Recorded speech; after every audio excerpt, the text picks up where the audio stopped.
This week's parsha is the most important parsha in the entire Torah. You may ask, why is this week's parsha the most important in the entire Torah? Well, let me tell you. Parashah Bahalotcha talks about the menorah and the trumpets. We have the first Pesach after leaving Egypt and the laws of Pesach Sheni. We have Moshe inviting Yitro to join the nation and the start of the journey towards Eretz Yisrael. We have complaining about the lack of meat and quail coming out of people's noses, but none of that is why this is the most important parsha in the Torah. The reason this is the most important parsha is because it teaches us how to treat what is really important.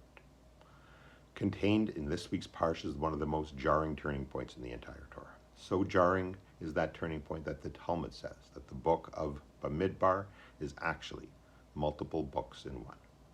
Until the end of chapter 10, the book of Bamidbar is about preparing to leave Mount Sinai and starting the march towards Eretz Yisrael. The nation is ready to march into Israel and take the land. Hashem gives the sign to begin the march. We're at a high point.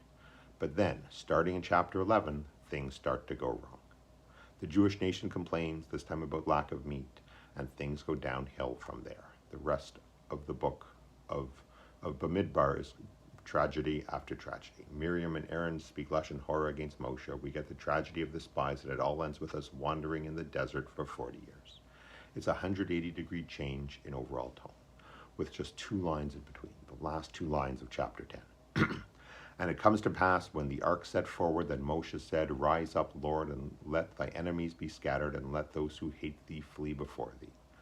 And when it rested, he said, "Return, Lord, to the 10,000 thousands of Israel." Those 2 lines seem completely out of place, not connected to what comes before or after. So out of place that the Torah itself writes these verses in parentheses. So out of place are those 2 lines that the Talmud says. Those 2 lines make up a book unto themselves.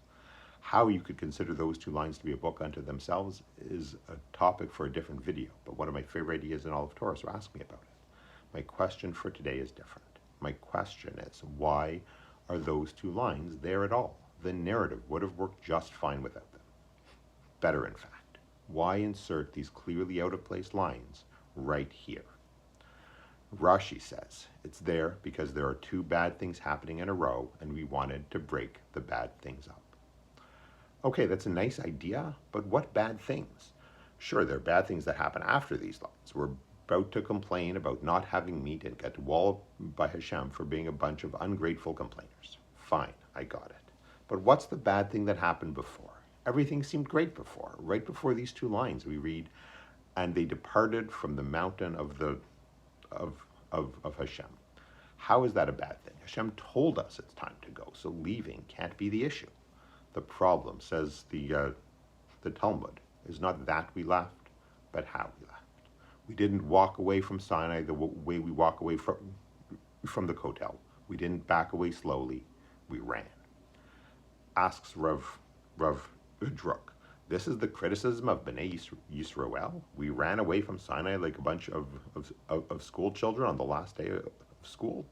When school children run away from school on their last day, that doesn't mean they don't love learning. It means they're excited for their summer vacation. The nation of Israel running from Sinai doesn't mean they don't love the Torah they received there. It means they're excited for what's next, which is going to the land of Israel. So what's the issue? Why is their running away such a bad thing that these 2 verses needed to be inserted into the Torah out of place just to break things up? The problem, says Rav Druk, is when you compare how they left Sinai with how they left the shores of Yam Suf after the splitting of the sea. After the splitting of the sea, Rashi says that the Egyptians, their chariots, and all their wealth washed up on the shores. And what did the nation of Israel do? They started filling their pockets with gold and jewels. When Moshe told them it was time to go, what did they do? They said, 1 more minute. I still have more room in my pockets. Just 5 more minutes. I think I could stuff 1 more diamond under my hat. I have more things I can take. Moshe had to drag them out of there. Says Rav Druk. It was the contrast between wanting to stay at Yam Suf, wanting to collect every last drop of physical wealth, versus wanting to run away from Sinai where they had the opportunity to collect spiritual wealth. And this attitude is still with us to this day. When it's time to go to to shul, how many of us say, wait, just one more email, one more text message, one more tweet?